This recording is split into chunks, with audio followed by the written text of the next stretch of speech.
Hello everyone, thank you for clicking on this link to the video, which is Understanding the Trial by Franz Kafka. And this is the other video that I have uploaded on the channel. There are also other videos about different novels or different texts, even English literature's theoretical concepts, which you might be interested in if you are a literature student or if you have just general curiosity about some of these concepts. So, if you are here, please watch the video till the end, and if you would like, you can also visit my channel for more. So, this video is Understanding the Trial by Franz Kafka. To give you a brief introduction about this novel, it has been written by Franz Kafka, and the novel has also been adapted into the film version of it, which also is just like a masterpiece to watch. If you are somebody who really likes watching films, suspense, thriller films, this movie is a must watch. Not only is it interesting, but it also very wonderfully captures the rush, the thrill, the kind of oppression that is very evidently present in the novel itself.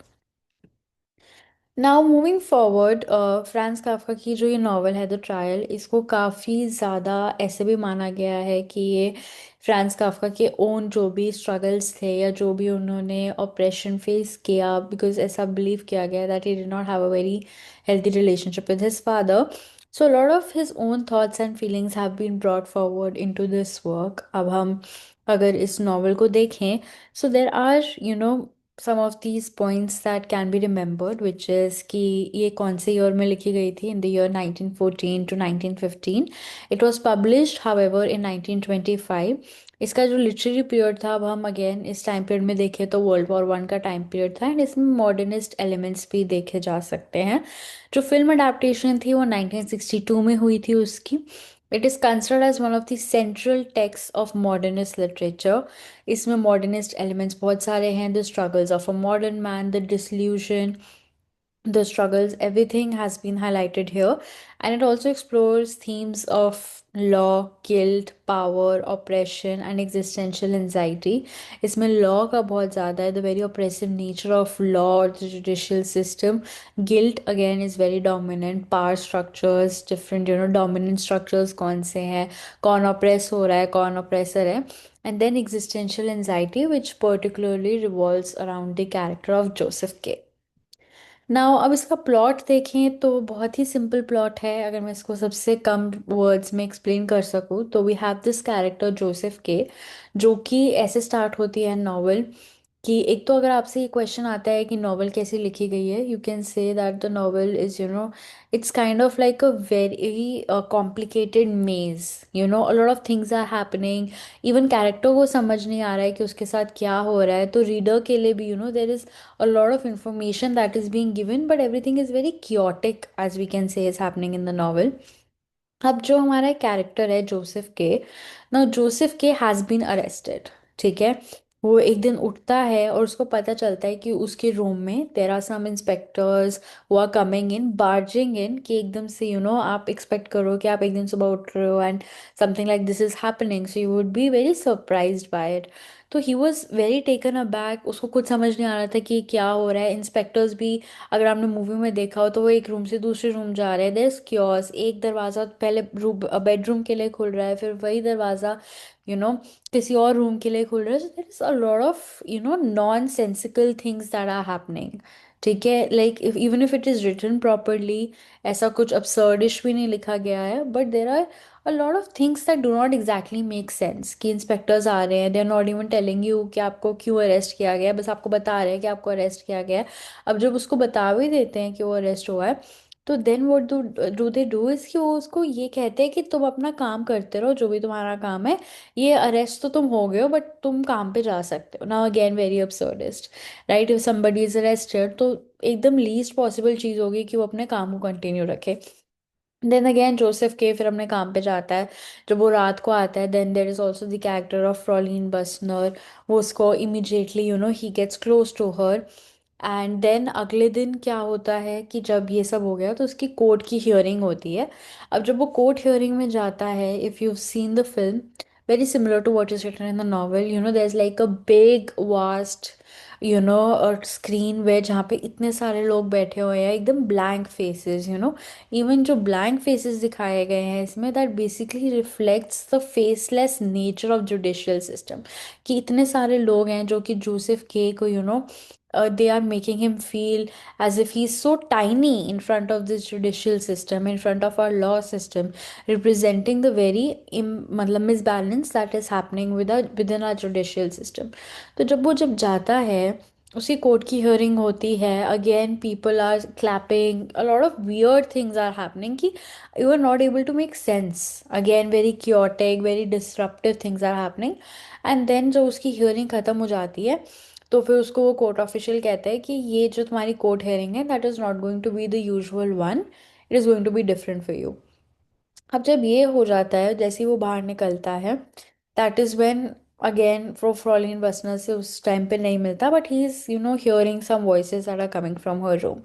After this next week पे आते हैं हम। Next week उसको कुछ notice नहीं मिलता है कि उसकी हियरिंग है या नहीं। Again if somebody is arrested, you would not expect कि एकदम there is no clarity, but फिर भी वो जाता है वहाँ पे। एंड जब वो कोर्ट जाता है तो वहाँ पे उसको कुछ भी, कोई भी ऐसा कुछ हियरिंग नहीं हो रही होती है, बट वहाँ पे उसको एक लेडी मिलती है who is called as Leni, who is just cleaning there, और फिल्म में दिखाया है कि जैसे वो कपड़े वॉश कर रही है। तो he meets her there, and that is when, जब वो उससे इंटरेक्ट कर रहा होता है, तो इमिडिएटली उसका हस्बैंड आता है, और उसका हस्बैंड जोसेफ के को अलग अलग रूम्स पे दिखाने लग जाता है कि ये कोर्ट का ये ऑफिस है, ये कोर्ट की फाइल्स हैं। तो जब जोसेफ के ये सब देखते हैं, तो he feels very, he feels as if he is being thrusted with so much information, with so much, he was feeling suffocating in this atmosphere, the very burdened weight of judicial system, जो कि हर कोई नहीं उठा सकता, जो कि not everybody is mentally strong enough to face it। तो वैसे ही जब वो ये सब चीज़ें देखता है कि कोर्ट के इतने सारे रूम्स हैं, इतनी सारी फाइल्स हैं, तो he feels very suffocated by all of this. तो वो इमीडिएटली वहाँ से बाहर निकलता है, बिकॉज जो लॉ है, this very bizarre court system. पहले तो उसकी हियरिंग बहुत ही अनयूजुअल तरीके से हुई, देन उसको बताया भी नहीं गया कि वो क्यों अरेस्ट हुआ हुआ है। देन उसको जब वो गया तो लोग तालियां बजा रहे हैं, it's more of like a performance that is going on rather than a hearing that is happening. Then उसको नेक्स्ट वीक बताया भी नहीं गया कि उसकी हियरिंग है या नहीं। So very bizarre court system दिखाया गया। It is not an legit established system, but rather it is very bizarre, very absurd here. Then ये हो जाता है। फिर जब वो बाहर निकलता है तो he seeing these huge structures। Almost basically इस नॉवल का पॉइंट ये है to highlight the very vulnerability of a modern man, the very vulnerability कि आप कितने छोटे हो इस लॉ के आगे, इस सिस्टम के आगे, the insignificance of a man highlight की गई है। फिर क्या होता है कि जो इसके एक अंकल होते हैं, अंकल कार्ल, वो उसको कहते हैं कि ठीक है, हम तुम्हें एक लॉयर के पास जाते हैं तुम्हारे इस केस से रिलेटेड। तो जब वो हल्ट द लॉयर के पास जाते हैं, at that time he meets another lady which is there। जब वो उनके साथ बात करते हैं तो फिर he flirts with her, there's a lot of conversation happening here।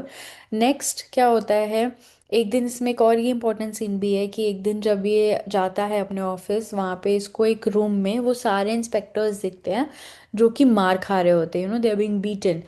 तो now at that time they ask, वो उस टाइम पे जोसेफ के को बताते हैं ये सारे इंस्पेक्टर्स कि ये सब जो भी हो रहा है हमारे साथ, ये सब तुम्हारी वजह से हो रहा है।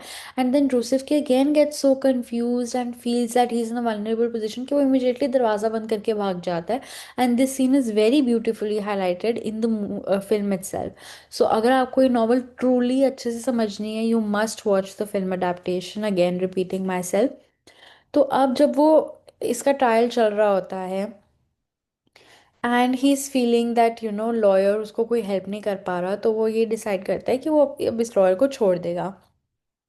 उससे पहले उसको एक रिकमेंडेशन आती है कि टिटरोली इज़ अ पेंटर, आप उससे एक बार जाके बात करो। तो जब वो उस पेंटर के पास जाता है, तो what he realises, one of the very important points of the conversation here is that कि वो उसको कहता है कि Titorelli also kind of reaffirms the idea कि ऐसा ही होता है जुडिशियल सिस्टम्स में, कि लोगों की हियरिंग्स चलती रहती हैं without any output, without any results, and these things keep going on because the man is so vulnerable that he cannot really stand up for himself in front of this very huge dominating system. फिर जब वो अगले दिन अपने lawyer से मिलने जाता है तो अपने लॉयर को कह देता है कि मैं I am not going to continue working with you, I am not really getting any benefit from it. वहीं पे उसको एक और इंसान मिलता है, Block, his name is Block, and he is also ये भी एक ऑथर, एक ये एक पर्टिकुलर एग्जाम्पल रखते हैं इस कैरेक्टर के थ्रू कि ब्लॉक भी एक ऐसा इंसान था जो कि उस लॉयर के पास जा रहा था जिसका केस 5 साल से चल रहा था। Just imagine 5 years of his life had been consumed by the case. तो बेसिकली अगेन रिप्रेजेंटिंग कि कितना ज़्यादा वास्ट, कितना डोमिनेटिंग एंड कितना ओवर पावरिंग है ये जुडिशियल लॉ सिस्टम, एंड कितना there are lot of misbalances of power there. कि कैसे एक और इंसान जो ब्लॉक है वो भी 5 साल से वो उस लॉयर के पास जा रहा है in order to have help for his case. अब जो इसमें फाइनल सीन होता है विच इज़ वेरी इंपॉर्टेंट कि जब उसको कहा जाता है कि उसकी एक मीटिंग है किसी के साथ, जब वो उससे मिलने जाता है तो वहाँ पे कोई होता नहीं है, and immediately there is this person who comes up and he says कि I have been waiting for you, और दैट ऐसा कुछ है। इस टाइम पे जोसेफ के बहुत ज़्यादा कंफ्यूज हो जाता है। अगेन हियर बेसिकली इसका जो मेन मैसेज है इज़ अबाउट कि कैसे the whole life that you are waiting for something कि कुछ हो, and it had always been there. So again very very मतलब मल्टी लेयर्ड सिम्बलिज्म्स हैं इस नॉवल में। फाइनली क्या होता है, अब हम नॉवल हम एक सीधा it takes up to 1 year leap, and वो सीधा 1 साल बाद ये कहते हैं दैट जोसेफ के को ये इंस्पेक्टर्स लेके जा चुके हैं, एंड उसको उसी टाइम पे एग्जीक्यूट कर दिया जाता है। एंड देन जोसेफ के चिल्ला के कहता है like a dog. This is very significant because इधर हम देखते हैं कि कैसे जोसेफ के को फील होता है कि जो भी उसके साथ हुआ है, he had been treated like a dog. Dog is somebody who is helpless, जिसकी आवाज़ को भी सप्रेस किया जाता है। तो जो उसका फाइनल केस हो रहा होता है, he feels that this is how he had been treated, somebody who cannot raise his voice, somebody who had been so overpowered by the system. These are some of the characters. Again, Joseph K बहुत important है, inspector, uncle, Hult the lawyer, all of these characters as you can see यहाँ पे उनका एक proper description है। अब अगर हम नॉवल के कैरेक्टर के आगे जाके if we try to find out the narrative style, it is very much like unfinished fragmented structure, like a confusing trap. तो नॉवल भी ऐसी लिखी गई है कि जो उसका स्ट्रक्चर है नॉवल का, वो भी ऐसा लिखा गया है कि वो ऐसा लगता है कि ये एक ट्रैप है, much like Joseph K's own life. Then again dream like logic use किया गया है, events follow an unsettling real flow, shifts between realism and absurdity। कहीं कुछ सीन्स बहुत ज़्यादा absurd है कि बताया भी नहीं कि उसका केस क्या है, और कुछ सीन्स बहुत ज़्यादा रियलिस्टिक है कि कैसे जब उसका फाइनल मर्डर हो जाता है और जब उसको फाइनली एग्जीक्यूट किया जाता है, नॉन मर्डर है। तो ये बेसिकली यही दिखाया जा रहा है कि उसकी एक helplessness, again a very realistic portrayal of the helplessness of a man against the judicial system. Then it enhances the sense of disorientation, proper disoriented elements हैं इस नॉवल में। Then some of the major themes are absurdity of bureaucracy or the court. The court is everywhere yet nowhere. Court की presence इस novel में इतनी ज़्यादा है कि आपको वो हर जगह दिखेगा, हर पेज पे तो नहीं बट हर एक एपिसोड ऑफ द प्लॉट में दिखेगा। बट स्टिल ऐसे कोर्ट का भी व्हाट्स द पॉइंट व्हेन आप उसको सेंस नहीं कर पा रहे हो, उसको अंडरस्टैंड नहीं कर पा रहे हो। So the court is everywhere yet nowhere. Endless rooms, court को दिखाया भी एक काइंड ऑफ एक ट्रैप के वे में दिया गया है कि कितनी सारी फाइल्स हैं, ऑफिशियल्स हैं, कुछ क्लैरिटी ही नहीं है। Satire of modern administrative systems, again modernism is again bringing out the realistic portrayals. So इसका एक सेटायर दिखाया गया है। Then the misbalance of power, as I highlighted before, power appeals total but faceless. कि एक पावर स्ट्रक्चर तो है but ये नहीं पता कि इस पावर के पीछे क्या है, कौन है एग्जैक्टली जब वो कोर्ट का सीन दिखाया जाता है फिल्म में, तो one of the most appropriate descriptions of the court is कि बहुत सारे फेसेस दिखाए जाते हैं। कि कोर्ट में इतने सारे लोग बैठे हुए हैं, that power is everywhere but still there is not one face, there are so many dimensions of this power. Then those in authority are invisible or unreachable, again, very understandable. Suggests that modern individuals are trapped in systems beyond their control. कि कितना Joseph के try कर रहा था to make sense of all of these things, but yet he was not able to do so. Then we have guilt and innocence. Joseph K constantly claims कि वो innocent है, but still nobody is there to listen to him.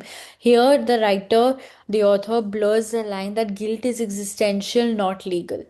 ठीक है? Represents universal human guilt, again psychological, moral. Alienation and isolation के is isolated, उसको बहुत ज़्यादा isolate कर दिया जाता है। फ्रॉलिन के साथ जो इंटरेक्शन था उसके बाद वो आइसोलेट हो जाता है। He gets isolated with even the lawyer, we can say even from society in general, कि उसको ऐसा लगता है कि मैं बहुत अलग हो गया हूँ, सब कुछ मेरे आउट ऑफ कंट्रोल हो चुका है। Then even communication becomes impossible, वो पूछता कुछ है बट उसका आंसर बहुत ही ऑपोजिट वे में आता है। Reflects modernist themes of disconnection, there is a constant disconnection, constant chaotic structure. Then law as an unknowable force, मतलब आप फाइट तो उसी चीज़ से कर सकते हो जिसको आप देख सको, जिसको आप समझ सको, but if you can not understand what you are up against and how are you going to win this, that is what the point of this novel is. The law is abstract, inaccessible, not meant to be understood, only obeyed. इसका इतना deep meaning है कि आप law की workings को समझ ही नहीं सकते हो पूरी तरह। आपको सिर्फ अपने आप को सबमिसिव रखना पड़ेगा। You will only have to obey what is being told to you. Implies a critique of institutional authority, religion of fate, इन सब चीज़ों को क्रिटिसाइज किया गया है इसमें। Then interpretations of the novel, इसमें बहुत सारे लीगल पॉलिटिकल एस्पेक्ट्स हैं, like critique of bureaucratic totalitarian systems. Then we have philosophical existential humanity, search for meaning in a meaningless world. कि इवन दो जोसेफ के एक हम स्ट्रगल देखते हैं कि वो कैसे हर चीज़ का मतलब जानना चाहता है कि क्यों हो रहा है ऐसे, कौन कर रहा है ऐसे, बट वो मीनिंग नहीं ढूंढ पाता है। Basically again representing the modern man struggle, कि कैसे इवन दो हम कितना ज़्यादा ट्राई करते हैं कि हम चीज़ों का सेंस बना सकें, बट एक्चुअली में does sense exist, that is the question for this novel. Then psychological elements बहुत ज़्यादा है, represents internal guilt, self judgement, कि जोसेफ के को ये समझ ही नहीं आता that what was his guilt, right? Even towards the end he said कि like a dog, like a very brutal treatment that he had been subjected to. Religious again, कुछ चीज़ें just out of your control. Then symbolism within the novel, again very repetitive here. The court oppressive modern systems के लिए एक symbol है। जो buildings बहुत ज़्यादा novel में भी लिखी गई हैं, फिल्म में भी है, which represents very huge structures that are creating confusion, that are there, उनकी presence बहुत ज़्यादा looming है, but still they are offering no support, no meaning. Doors and gates, एक दरवाज़ा खुल रहा है वो सेम रूम में जा रहा है, फिर अलग रूम में भी वही दरवाज़ा जा रहा है, which basically refers to a kind of a trap, कि आप आप ढूंढ रहे हो कुछ कुछ बट आपको नहीं मिल रहा है, just like Joseph K is looking for truth but he is not able to find it. Then we have the execution, the triumph of the system over the individual, जो फाइनल एग्जीक्यूशन होती है वो यही दिखाती है that the system wins. Now, final judgment, very important. Please make sure that you are reading this scene very, very thoroughly to understand it. Relevance today, अब हम इस novel को आज पढ़ना क्यों इतना ज़्यादा है? It is because it basically involves the discussions of law, politics and psychology. Human psychology कैसे work करती है, law कैसा है, everything about the system or the judicial law structure is being written about in very symbolic sentences, very symbolic terms. Then we have explains modern feelings of anxiety, pressure and powerlessness. It represents so much of how much helpless a person actually feels against structures like our judicial system. Then we have bureaucratic institutions still feel opaque and overwhelming. चाहे हम कितना भी simplify करें चीज़ें को, but this still, these systems are very complicating. बहुत ज़्यादा overwhelm कर रही थी वो जोसेफ के को throughout the novel, where we say the quote is everywhere but nowhere. आप truth ढूंढ रहे हो हर जगह but वो कहीं पे भी नहीं है. So this was a very short, and I hope that I was able to cover some of the important themes, the basic plot for the novel. इसमें और भी काफ़ी सारे aspects हैं which I can cover in depth. So I'll also be uploading another video very soon, which is something about modernism within this novel. So you can also check that out. So thank you so much for clicking on the link to the video. Please, if you like this video, you can subscribe to the channel.